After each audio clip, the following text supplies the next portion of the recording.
La démocratie. Union pour la démocratie et les progrès sociaux. Notre parti du peuple, parti de la majorité. Union pour la démocratie et les progrès sociaux. Notre parti du peuple, parti de la majorité.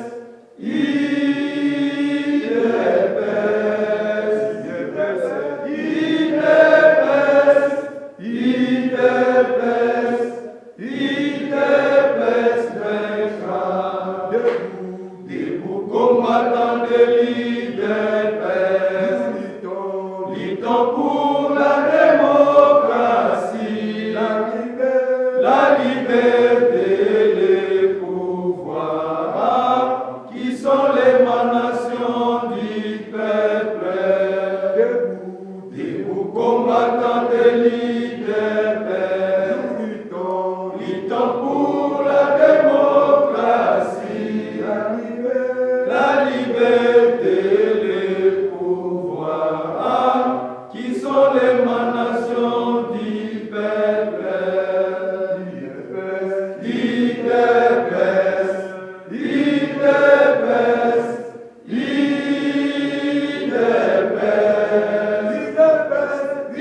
Viva, viva, viva, Etienne Tshisekedi, héros national, père de la démocratie, Félix Tshisekedi, président de la République démocratique du Congo, élu et confirmé, béton, son candidat, Biku Rouge, est clair. Na sepelimi komona bino na courage au besoin mais regret za moko dans ce sens que banda makambo et banda qui ça fait plus d'un mois et toutes les provinces se sont déjà prononcées sauf la nôtre na habité tout ça ba Congo ya kala tout ce qu'on ba Congo ya sika est-ce que vous savez ba Congo ya kala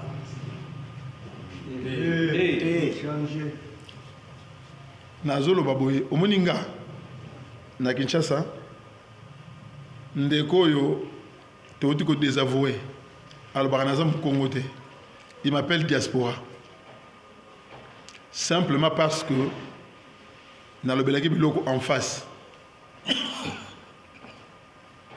bozola nanga na lobelaki biloko en face kolobela mutu makambo en face eza ko finga été eza ko manquer respecté vérité a été kataka lokola mbeli mais tika la vérité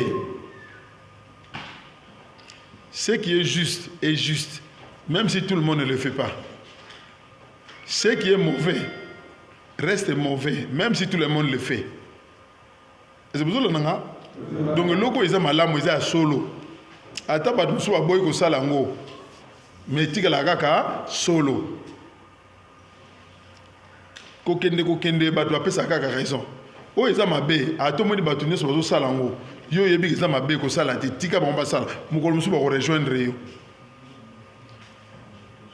nga nakanga kaka phrase moko esepelisanga mingi ti lelo ya docteur Etienne Tshisekedi d'heureuse mémoire azala koloba alobi je sais que vous voulez parler mais vous ne parlez pas parce que vous avez peur de la mort. Mais pourtant, vous mourrez tous les jours. Donc, on a banzango batte belé, parce qu'on a pas ça au loba. Mais moi, ba loba, ils a été bazo bangali wa. bazobanga bakonommer bango te, bazobanga bakoengager bango te, mata bazobanga bazoengager bino pété. Bana bazu misala. Zéro. Na yebi zo comprendre. Yangwana ndeko wana d'heureuse mémoire, docteur Etienne Tshisekedi alba na biso, ceux ko kufa, to kufa mbala, bako kufa ka 5 peut besoin libération. Vous allez libérer. Vous comprenez que tant que vous banga, bazo boma bino bako boma 1 million sans le savoir. Et c'est besoin bango. Babomi de lelo beaucoup findam, le beaucoup findam. De bamuso bazo banga peka tie ko comme la paye. Mais ceux qui bino nyoso bo kangani. Même ceux qui font vous allez peut-être il y a 1-2 personnes et le reste babiki. Ils ont ndenge moko ndeko to ko désavouer. Ngana yebi démarche to bana osala. To kanaki déjà ko désavouer depuis le mois de janvier ou février. Mais tant que tu as désavoué, tata mo contacté informateur. Nous nous sommes dit que non. Ce qui te sali yango, ce n'est pas le messieurs que nous allons désavouer, mais c'est plutôt les chefs. Pour y avoir informateur, même monde entier yebi, mouto a pris confiance par après besoin de désavouer moutona. C'est comme si nous attaquons directement les chefs. Tolbagito, to dosé, hein? To tchana nassé et total si le messieurs va changer. To côté pe ba réunion mais de tel ndeko wana to sa obi ke zoko matakaka ezako matakaka ndenge bino pe na mbazongo bozona to sa obi ka na robomba kutu kombote na zolo pas José Matoko fédéral na bino mbazango mais mawezali pourquoi parce que parmi bato babunda l'initiateur même ngana ko bangai nde na ndimaki ye azala wana pona mema komone na Kinshasa mais kaka yende achenga mbeli na mukongo Nicolas a intérêt égoïste. Est-ce que vous comprenez? Secrétaire national au président Fachan Noma. Bozolanda. Le président Fachan Noma, il est nommé le président à parti, le secrétaire général. Vous avez la différence. Et c'est que là que nous travaillons en collaboration. Mais le col a zaga mouté mamabe. Amener la guerre en dengue nyonso mais na kipa ki amote parce que ce n'est qu'une partie remise mais na benga mais na téléphone na ebisi que guerre oyo bandi ngo kosuki sa yango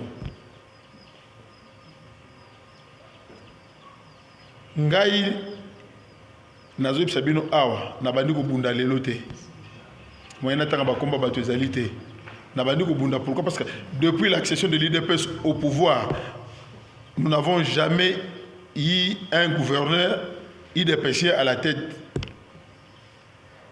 Au moment on a tête à Congo central, nous gouverneur moko ya Congo central te oya IDPS, oya biso moko.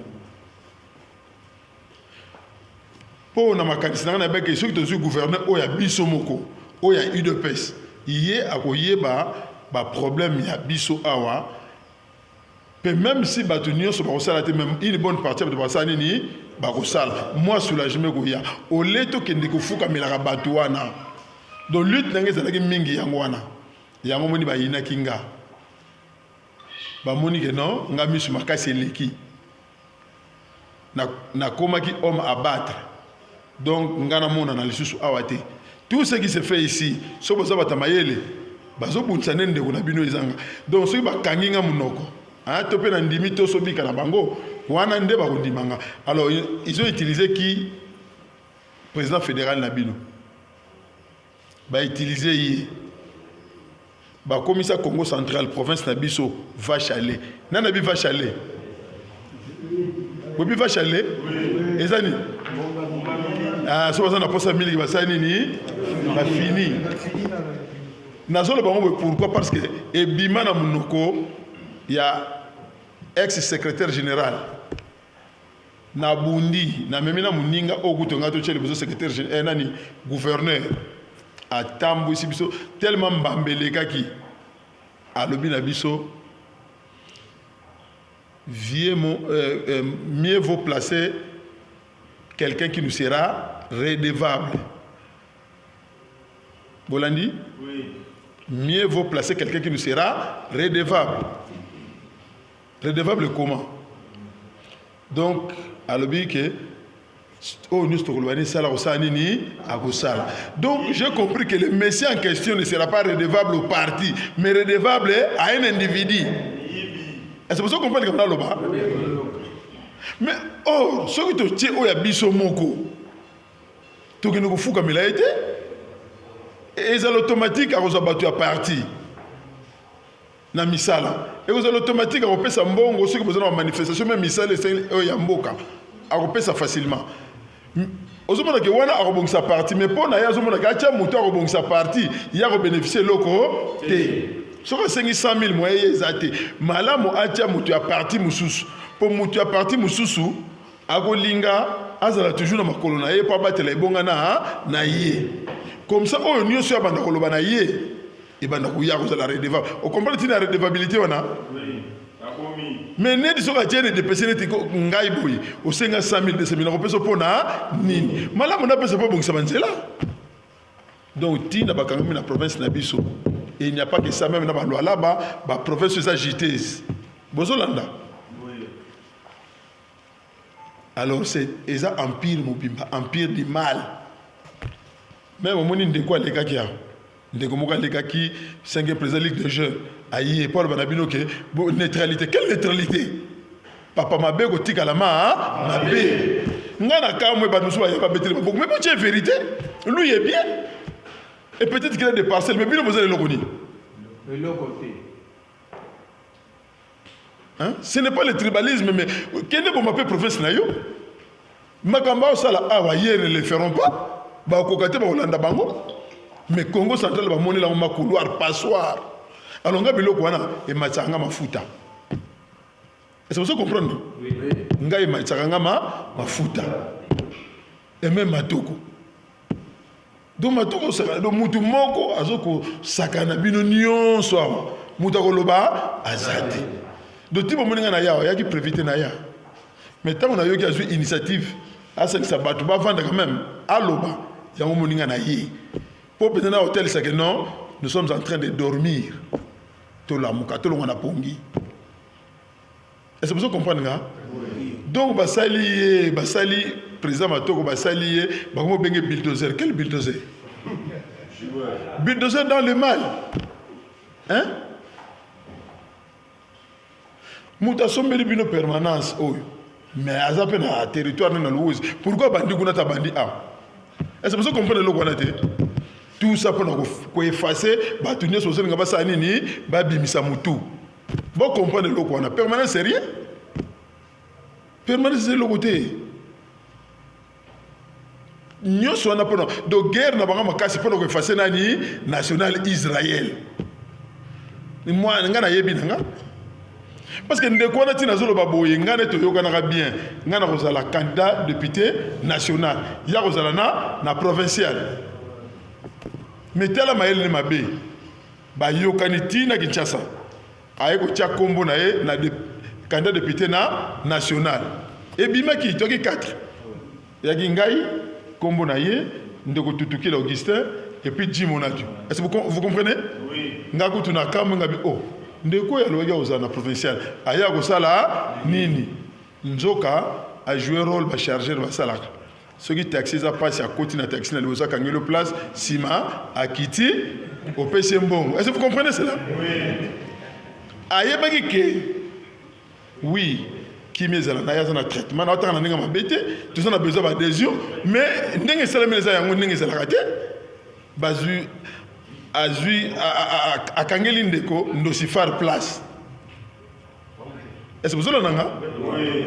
Pas ayebaki ke, ceux qui n'a pas ça. Logo les adhésions sika hein ba continuer dans la mosaïque mais pas dans la mosaïque il y a kangeli place logo le président fédéral et l'équina et les rayé pas na biso l'exécutif pas CG logo la mutne ba yokana ki na yewana a sali lettre à désister en faveur ya Ndosifar au moins ndingi makambo elekela pour moi que tout était planifié et ngape na zakota la kaka. Est-ce que vous comprenez le moutage en Rwanda? Ngani naza administrateur, pas une sala. Ça fait 1 année. Mais à moutou moko na codicité. Mais en principe, fallait déjà ata mutu moko mais il y a côté déjà mutu pas il y a na salaka à quel titre même les gens comprennent le quoi.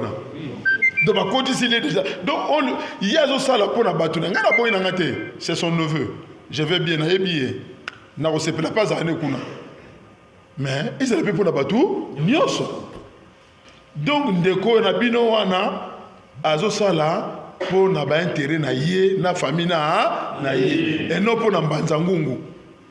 Je n'ai pas froid, je n'ai pas peur de lui. C'est bon. Si le secrétaire général c'est bon. Mais non, parce que comme il s'en va que Mbanzango Bovandika Bongo. Il y a un moninga pe na banota la cabine. Mais on a félicité Bandeko ya Boma. D'ailleurs, je les salue en passant. Ce baboune bi ke balandango.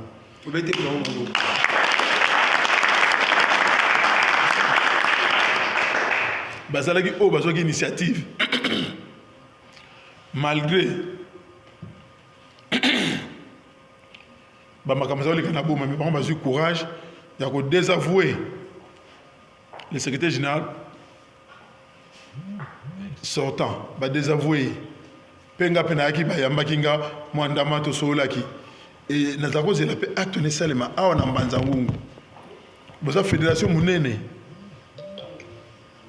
na ba siège boza na 4 6 non 4 nini na national na provincial on a 6 mais bozo mi yebate pour la 2028 il de personnes nga za ba député provincial muké so les gars za muké il fallait 12 na chaque fédération de député moko mais le coup la mbanzo pesa munene donc awa deux ba matin donc on commence à 15 16 et toujours gouvernement sobimisi c'est possible. Le secrétaire général est là, ils ont kumbango kututé. Bango ba feriste, ba businessman. On a dit sabino, nande quoi yakia. Parce que bango ba se retrouver, on a dit empire du mal. Baza moi et tout le kuboy. Moi mukeboy. Ba lingité, ba linga basa nini, ba continuer ko lia, bino bo souffrir. Donc le ko to boyi yango. To bengani mutna parti té, mais to lingé le ko na clientélisme. Qu'il ta personnalité, corruption au Sakanaté, on a besoin d'un jeu de preuves, corruption au Sakanaté. Maman Oyo Yakufia, n'a habité 6 ans. C'est que maman se peut mon azanga qui n'a pas bon ya, hein?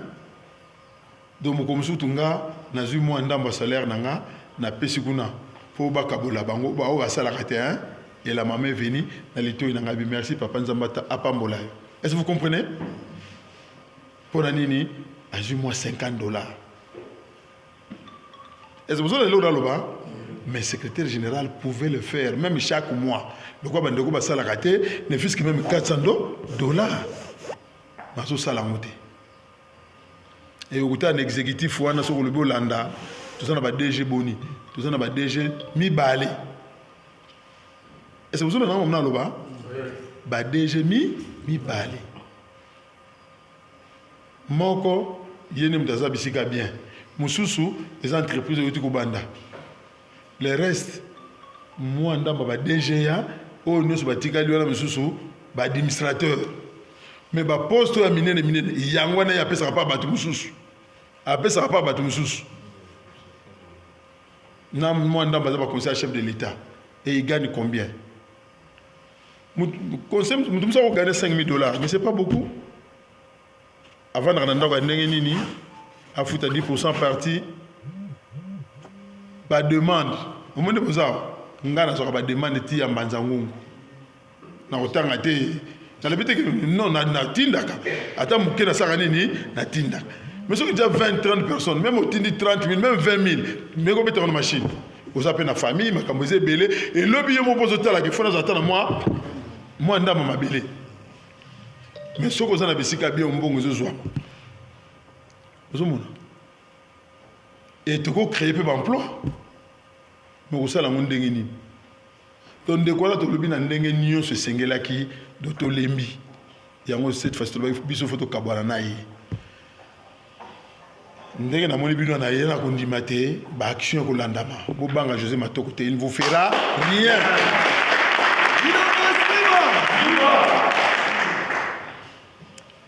bobanga été botikala boyokana même ceux qui tozongeli ba réunion pour na semaine to bando yo tozongela ba activité na Kinshasa to sala pour tozoko réorganiser parti hein parti en tout cas ya okufa na ndimité na ebité ceux qui mutu muka sa pesa correspondance na yé na Kinshasa azo réponse nani Jamais.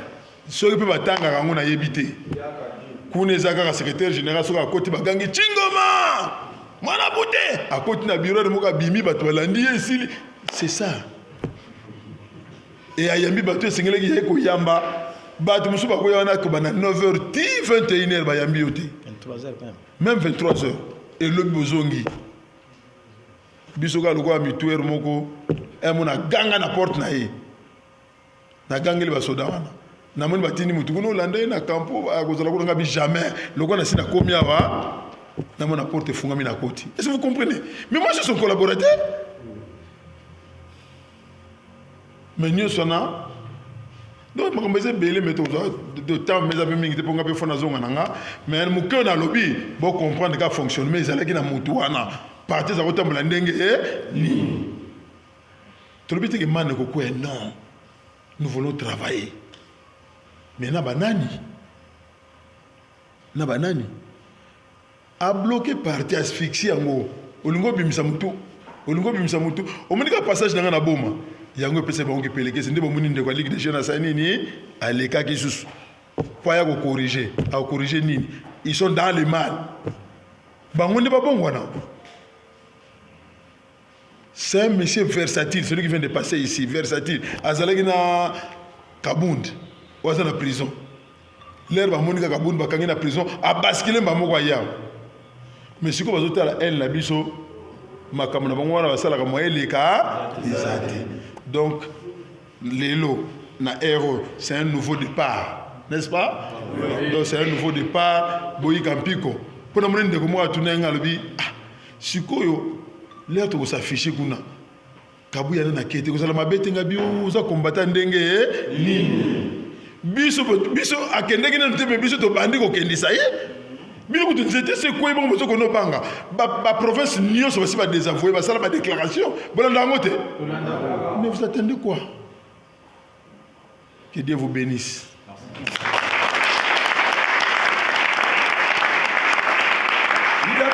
Viva!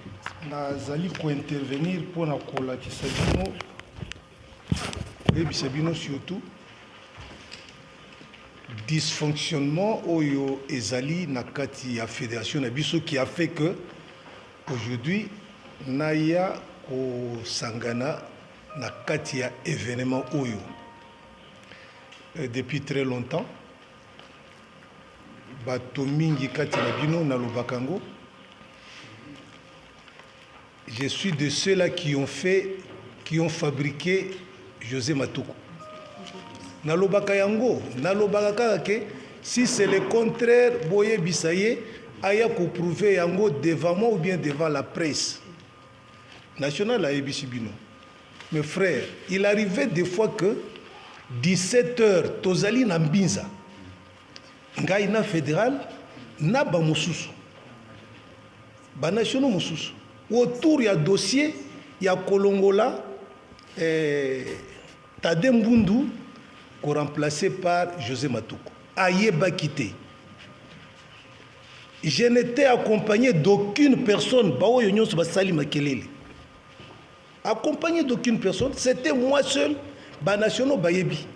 Parmi Banationo, Azali Awa, au four et au moulin. Il perdait le temps avec moi. Nakutani naye 7h du matin. On ne mangeait pas. On ne faisait que dépenser dans les transports.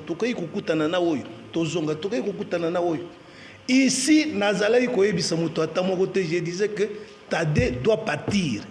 Parce que partir, ils ont fonctionné. Bandeko. Naye awa na Mbanzangungu. Na sali proposition. Oyo secrétaire général a signé Kiwana. National a bisibino détail nyo sauté. Na zongi na yango na pesi ya corriger toleki na yango et pas ya secrétaire national à l'organisation et commis et pas ya oya signé na ye na document wana personne ne savait na kutani na ndeko na ngai oyo fédéral tokei kokutana na matoko na bureau na bango na CNSS. Composition ya fédération bayebaki te azali wana ngai ye na matoko. On a fait tout ce qu'on avait fait. Monsieur Abangi, oh, mais maintenant ekoleka ndenge nini parce que tade aza ndeko na nga muyombe boopose nga na ndeko na nga tolobaki na ye ke fanda wana eza politique biso toyebi ce que nous allons faire. On a fait tout ce qu'on a fait. Déclaration ekozala peut-être 8e ou 9e fois que j'ai fait ça.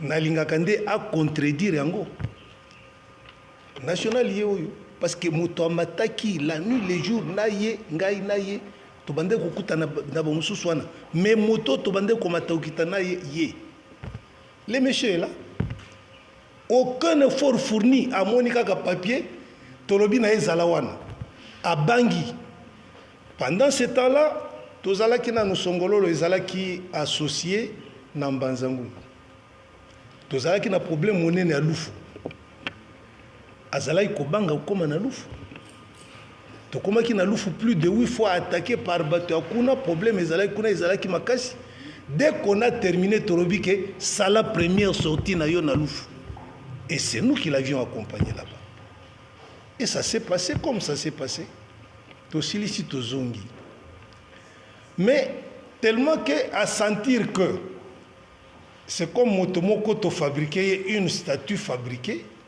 pour Monique ampleur nanga ezalaki un peu supérieure par rapport à lui au niveau de la réputation. Moto a fabriqué une situation. Parce que tout comme qui na niveau ya élection. J'ai dit ceci. À partir de Kinshasa, National Israël a lobby Kende Oyebisa Matoko a posé candidature naï. Bandeko, je suis encore en train de vous tracer, de vous donner des traces. Peut-être que vous ne savez pas. Aye Bakite Azalaki candidaté.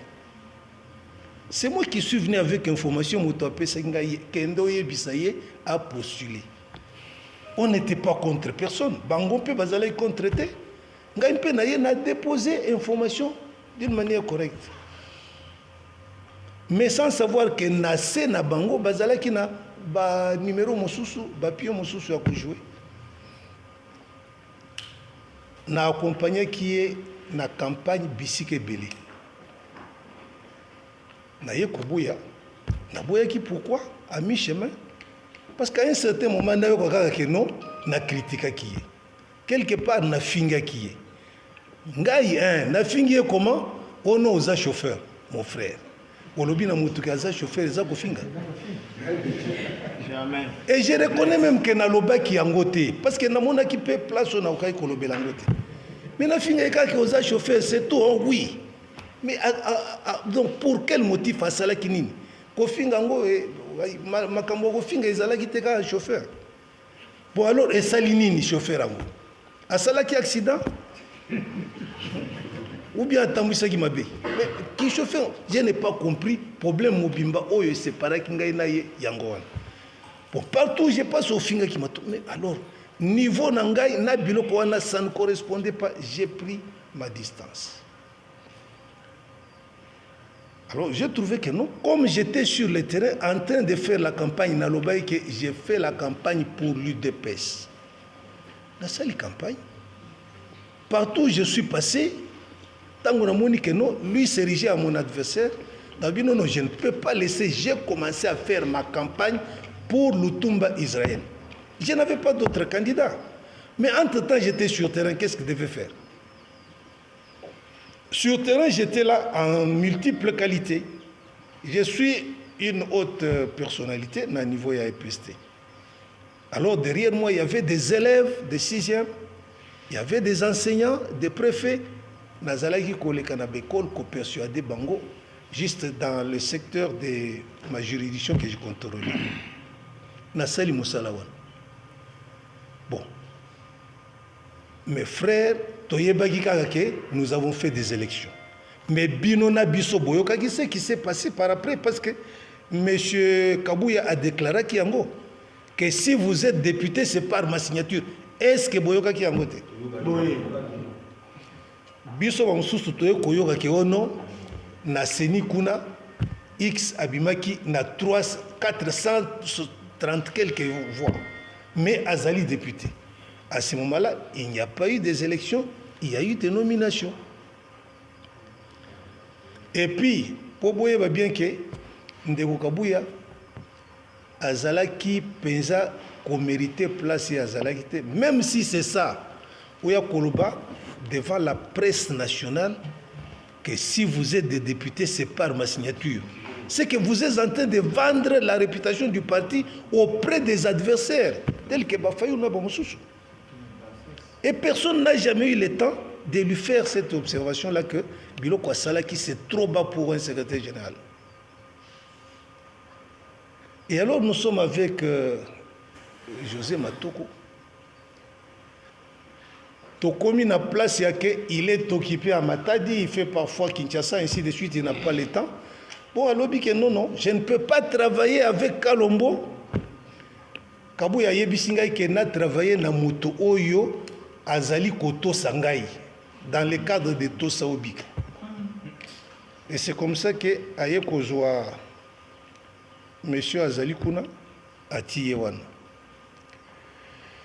Dans la lutte que j'ai menée pour que Azala président fédéral, à ce moment-là, Azala qui chargeait troisième vice-président chargé des finances. Mais tant qu'il a sali structure naïe, aye ko perturber ordre wana. Le chargé des finances a commis deuxième vice-président. Bon, donc perturbation, il y a structure, il y a organigramme, il y a parti, et il y a na place wana ti batunaye. Mais tellement qu'il y a bien que Kalombo c'est une autre personne, parce que comme premier vice-président, je vous ajoute encore, c'est moi-même qui me suis placé.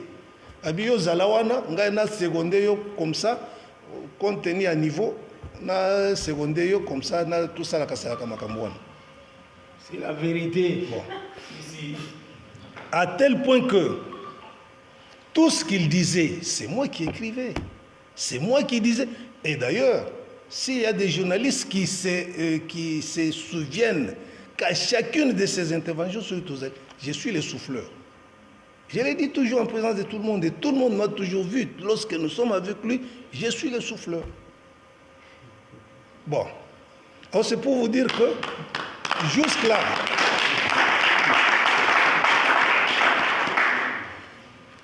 depuis Basali Biloko Wana, et que j'ai pris la distance, Fédération Izali, aucune matinée, Bozali na Bango, Bossi Bossala matinée.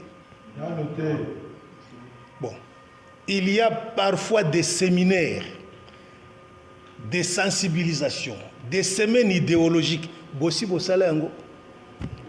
Aucune semaine idéologique, aucune formation. Donc, disposition nyonso oyo motif y a existence d'un parti politique. Informer, former, sensibiliser, à faire adhérer les gens, aucune activité n'a jamais été faite. Ngai moko na tuna ndeko oyo yi atia wana. Mais biloko wana bokosala ngo jour nini. Aucune réponse. Beaucoup tanakana bango. Et d'ailleurs, boyebi, moi lorsque j'interviens, na intervenaka te que mosusu ezala en coulisses. Non, non. Beaucoup tani na bango bosololi. Voilà, lorsque Kalombo intervenait, voilà ce qu'il a dit. Va contredire ngai. Oui. Alors c'est pour vous dire que, de notre côté, si je suis là, c'est juste pour appuyer cette initiative. Pour dire que il faut tout redresser parti.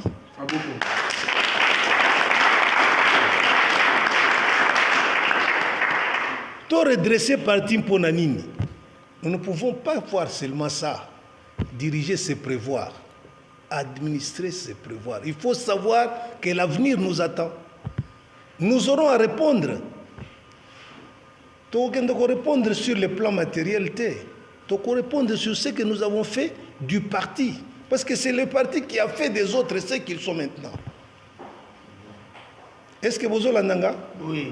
bien que baikomi kuna batibiso mikongo mais parti de sali bango lelo national zolobake ndeko moko akoti côté ya salaka mosala mais asali na la akoti na la belle partie mais basali nini mpona partie eloko moko te tozalaki na bamoto awa boyebi yango parti epesaki bamoto boyebi te peut-être mais bon on a quand même par-ci par-là bamoto na écriture ya IDP Sima vers les élections batindaki bamoto mosusu ezalaki ata immatriculé te ezalaki na plaque te moto sika avec ba sachet emballé moto wana au lieu fanda na permanence ya parti ekende ko fande pas ebungi.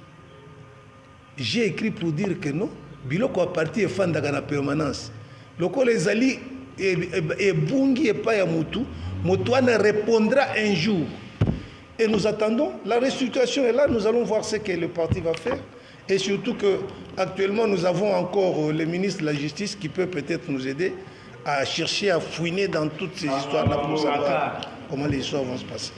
Alors c'est pour vous dire que mes frères, il n'y a absolument rien de l'autre côté.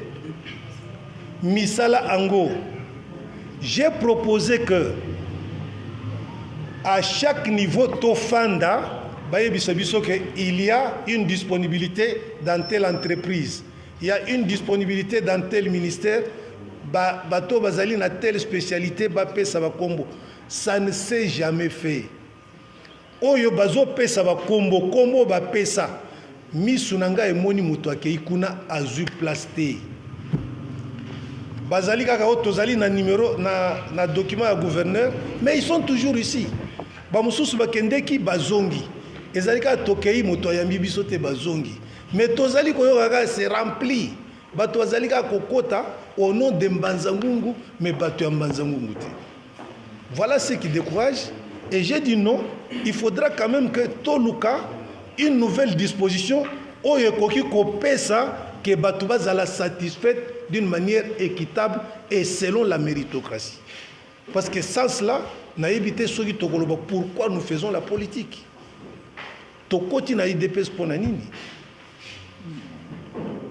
Donc c'est pour cela que j'ai dit il n'y a rien sans rien. Dans la politique c'est le monde d'intérêt. Intérêt Nabino. Maintenant, tout ça dimanche. Après-midi, on se prépare pour la journée de demain lundi. Mais Bino, vous allez pour nous écouter. Et qu'est-ce que vous allez gagner en surcroît? C'est pour vous dire que vous êtes ici parce que vous trouvez que peut-être l'intérêt va sortir à partir de cette rencontre. Mais ce n'est pas que tous les ans, tous les mois, nous sommes là. Vous allez kokutaka ono misale koya. Bo fanda koya.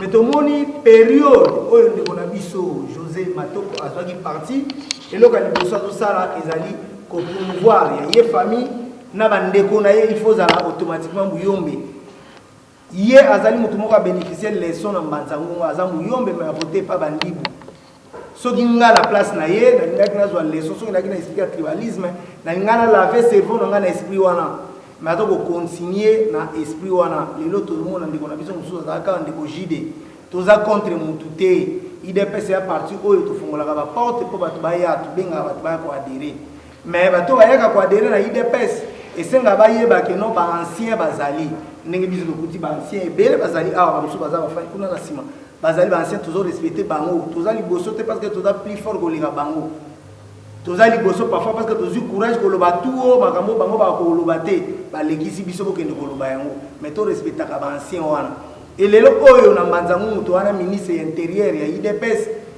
mais to yebi ndeko wana akoti na IDPS na ba document na usage de faux na kati koto na 2012 koto na 2009 to yeba ta dena na IDPS quand ndeko wana to yebi ndeko na biso Rodrigue mutayaka na biso na ye ayibisi biso que non ndeko na biso moko azoya ko adhérer na IDPS mazana poto aoya ko postuler na IDPS mais du coup lelo a bénéficier ba avantage pour les membres nyonso oyo ba bundi ba implanter ba mobiliser ba adhérer ba tout la partie lelo zo bénéficier ba biloko wana ezali ba pratique tozo ko condamner pour les années vite ba pratique to ko condamner na gestion ya ndeko na biso José Matoko Alors tellement maïbe la source to ebi ba maladie à partir na biso zaki na niveau ya exécutif national donc pas secrétaire général problème on est zaki kuna parce que ba problème ando comme na biso na banoto ando comme ba lettre ba papa ka lumba ando comme ba lettre et comme na secrétaire général a résoudre des crises au ezana mbanzamu boyebi que pendant un temps ngana sotopoka ba président fédéral parce que na mola makambu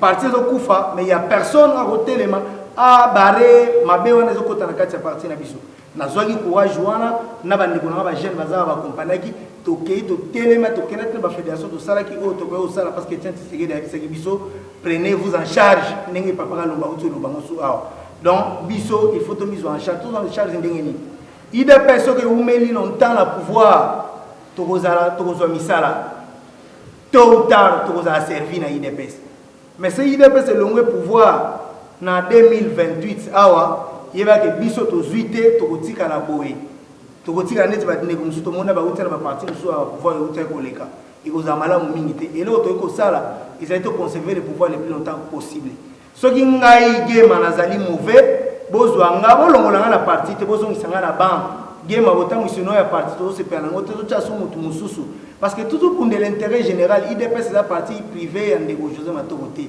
azana ba tunyoso azana mbongo so alinga sa la partie politique asala ndenge bandeko musu basepe ba parti politique so alinga sa la parti politique a dirigeant on est ndako na ye asala mais o ezali parti politique ya ba tunyoso ya ba congolais nyoso ba tunyoso ba bunda pour na parti otana bandeko baza ba victime ya lit ya IDPS pendant 32 ans alors bandeko wana lelo yo tozo bango te to bwaka bango libanda parce que ba accompagner ndeko José Matokote ndeko José Matokote akomela nga même en privé nazaleki na ye ya musika mais comment nazo komela na privé kotinelo ba message moi sine ko finga yo na ba groupe WhatsApp alors IDPS c'est la partie na yete to ko senga ba ndeko nyoso baza accompagner ndeko José Matoko azali député tozo ko respecter azali député na biso ya IDPS et puis biso pe to ba ndeko senga ye aya ko sala ba don pour na parti donc to tiki yete to ko zoe to longole na poste zaki na on est président fédéral to longolier to zui mutu mususu a même biso na comité de Christ organisé to tie président fédéral mosusu oya ko même biso kino na 2028 pour que IDPS pe lobito zo to diriger province bande kono so balanda ki José Matoko lelo baza déçu to loba kiango avant to loba ki bokolo la na ndeko José Matoko lo ka malumwe ko bima kuna te ba jeune pe ba ko misala te to loba ngona ba etando ike to loba ngona banzela nyoso me ba to bandimela ka biso te et lelo oyo ba dozongela biso privé que makambo loba ki boza na raison nyoso ebandaka na débit soki IDPS elingai ko gagner la fédération Mbanzamu balinga basangana na ba collaborateur na direct parce que ndeko José Matoko lelo aza empêché à député na matadi ndenge moto lobaki ndeko tade alungwa parce que akomi na matadi yeba akomi na matadi aza député aza na matadi c'est sûr ça 3 mois pendant 3 mois aux matadi parti ko kangate ba porte parce que ndeko José Matoko est absent o azaki premier vice-président na automatiquement yende esenga ki remplacer à gérer parti mais il y a 15 jours mutu o ya ko boutique même pratique on ndeko lunye kazo ça na niveau national et même pratique on ezo salima na niveau ya ba fédération donc ba dédoublement ezana ba fédération nyoso ndeko José azaka problème pour na IDPS madamu te maza problème pour na IDPS pour le central ozomo la tant to réclamer que ba jeune bazu misala te ya ke na gouvernorat akesa la émission na gouvernorat batu bazu misala ndeko yaka uti luozi o yaka boy même todo le baba ndeko bazu misala te to banda na fédération na biso non total la fédération na biso papa ka lombo komo na ekendaka neti ministre donc tu vois comme on est net akende abima ministre bon abima ministre était nini yango eleka pour abima ministre était donc il y a beaucoup de choses na yebi ke ba kulutu na ngai ba lobi liboso et papa Israël a lobby papa ka lombo a lobby et monsieur César na mémo je sais que va nous va continuer ko loba moi ya mukuse na lobby yango wana prenez-vous en charge donc to mise en charge pour to sauver parti biso to tika nango ba kulutu bazali liboso na biso ah ba tikeli biso yango bango ba ko kende ba ko tikela biso parti donc ba tia na biso mutema pona mango parti o alors biso ba jeune soki lelo to komi kaka ba maître chanteur soki lelo ka biso to komolanda kaka ba 5000 francs ba politicien de côté Kamboka pas seulement parti mboka pe na ba problème ebele ozo sanke biso jeunesse tom soit conscience à to zongo e banda ba parti na biso ba parti politique na biso te biso to soit conscience to tanga pe ba statut à parti donc to soit conscience pour to tanga qui sa parti na biso ke liboso merci beaucoup que rassemblement des démocrates tshisekidistes RDT puisque ils a ba question mingi ba journaliste ba tuna et puis belé ba kamwe ndenge ni na se situé ici ka o le RDT aza parti fils aîné ya IDPS ebotami depuis 2018 sur l'initiative de lui-même, le chef de l'État, son Excellence Félix Antoine Tshisekedi Tshilombo. Ici, en Banzangongo, ils ont représenté et pas dans Maître Chireba et Tamba. Donc, dans ce souci, il y a kotala ndengenda kuzo tambola. Papa na maman, moi que soit nekoti, moi makelele, moi nini, moi la liboso akama maboko. Mais tout c'est prononcé IDPS viva. Viva. On est combattant. Dans la IDPS, mon président la sous-section yeux.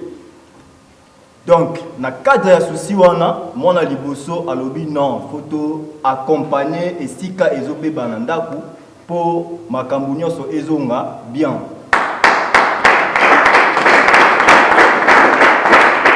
Eux, c'est parmi les objectifs majeurs il y a politique. Tout dans la conquête du pouvoir, au IDPS, à Salaki, na Pondo Etienne Tshisekedi, Wamulumba, Derez Mémoire. Poursuite, Nango, et Paya, chef de file, il y a tous les Tshisekedistes, son Excellence président de la République, Félix Antoine Tshisekedi Tshilombo Fachi Beton. Et aujourd'hui, tous le pouvoir. Maintenant, il faut conserver le pouvoir le plus longtemps possible. Il y a des Tshisekedistes. Mais nandenge parti zokende nandenge makambo zokende est-ce que tu peux réussir ce tokende boye ya mwana ba nationaux bazwaki initiative ya désavouer tout désavouer CG Augustin Kabuya ya biso ko tuna RDT za ya kolobela ti parce que bitumba excellence docteur Sylvain Mutombo Kambinga Aigle Blanc abanda ko bunda depuis Jama Kabundi ba témoin bazali ti lelo toujours la légalité.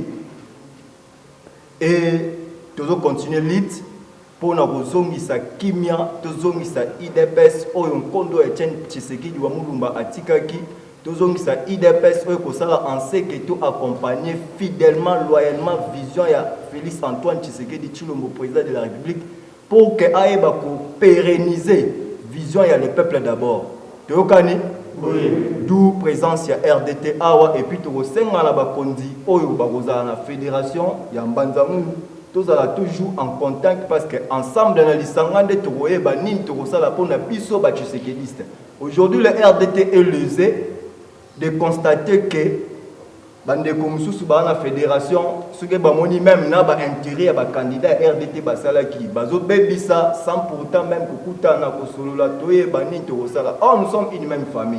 Bandeko mususu la fois passée bazalaki ko vivre tous ensemble na ba parti mosaïque na bandeko na bango. Mais le pas na biso tokomo beta politique qui a divisé pour mieux régner. Or non seulement Banzango ou même na Kinshasa le RDT n'a pas atteint les seuils, c'est Kabuya qu'on se le dise. Donc yango wana bitumba eza makasi ensemble nde tokolonga bitumba pour tout accompagner vision et chef de l'État. Merci. D'abord, à ma qualité de secrétaire national, je ne pouvais pas manquer cette occasion. Et puis c'est mon fief électoral.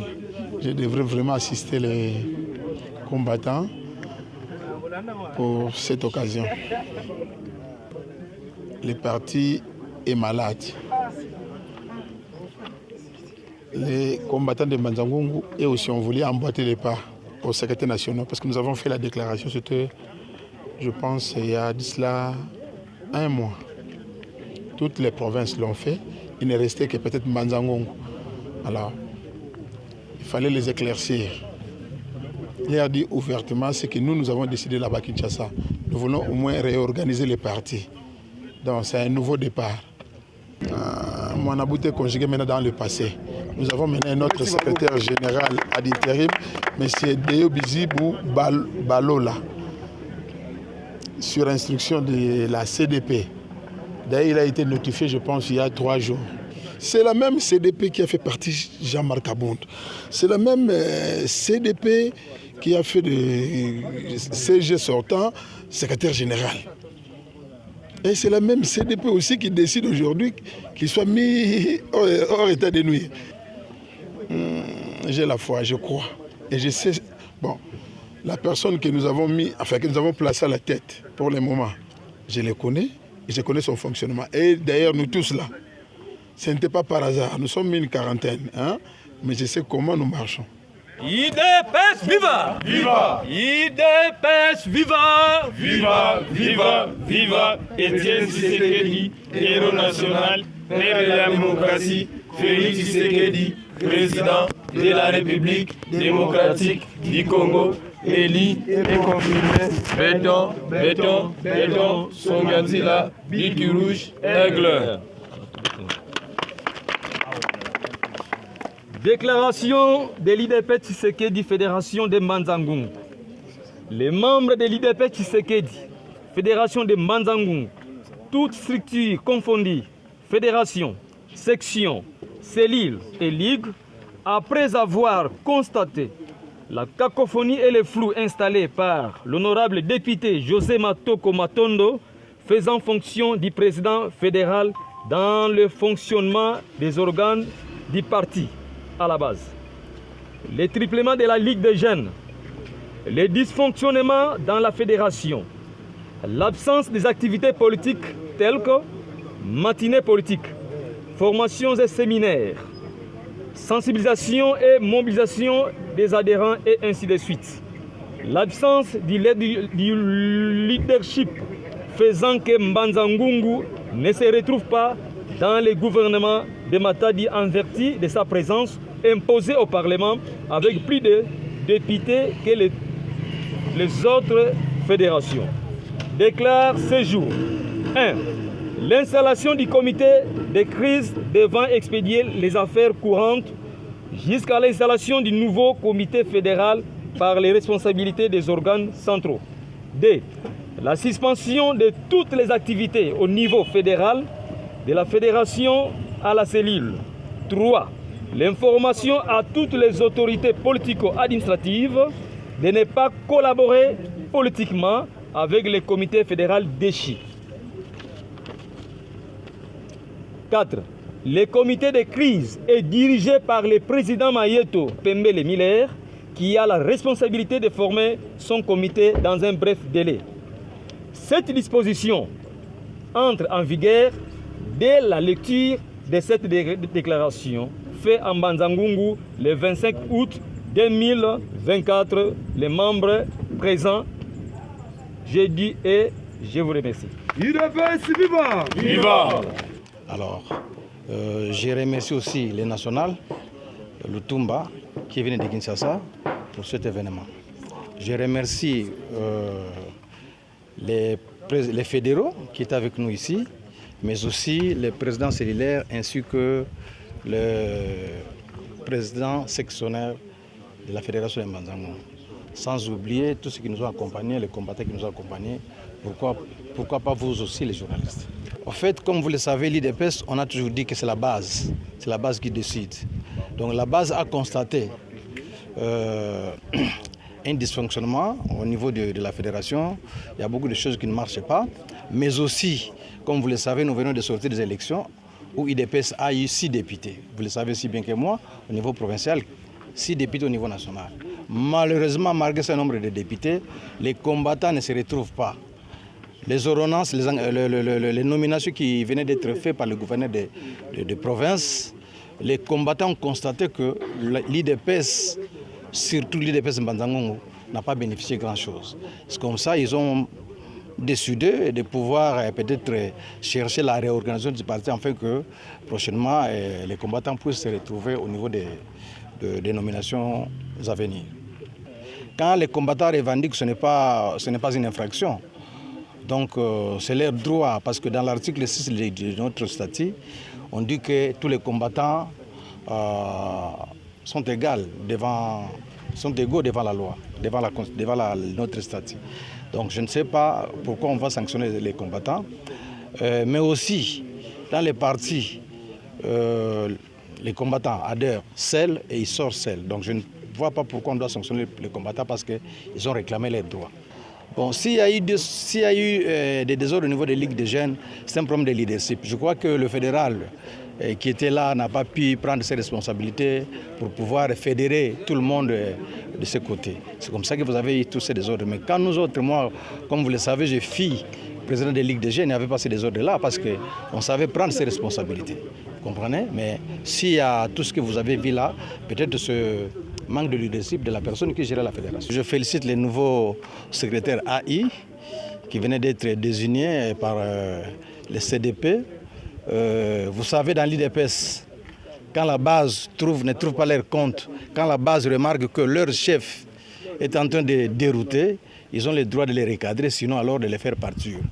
Et c'est ce qui s'est passé avec tous les autres secrétaires qui ont vécu avant Kabouya. Donc ce n'est pas la première fois que cela puisse arriver. Et moi, je rends hommage au nouveau secrétaire. Je sais qu'en tant que nouveau fédéral de l'IDPS Mbanzangoung, je crois que nous allons collaborer nous serons en bon terme avec le nouveau secrétaire général. Bon, moi, je suis combattant de la Fédération Nabiso. Pour que la Fédération Nabiso est la Ligue des jeunes est belé, président fédéral, je voulais dire, comment il peut belé. Maintenant que Makambouana est Kouei, comme président fédéral a eu, na sengi na ba combattant nyonso tozala bomoko baya tosangana po to faire marcher parti na biso pour na avenir ya mboka na biso pe ya ba combattant na biso.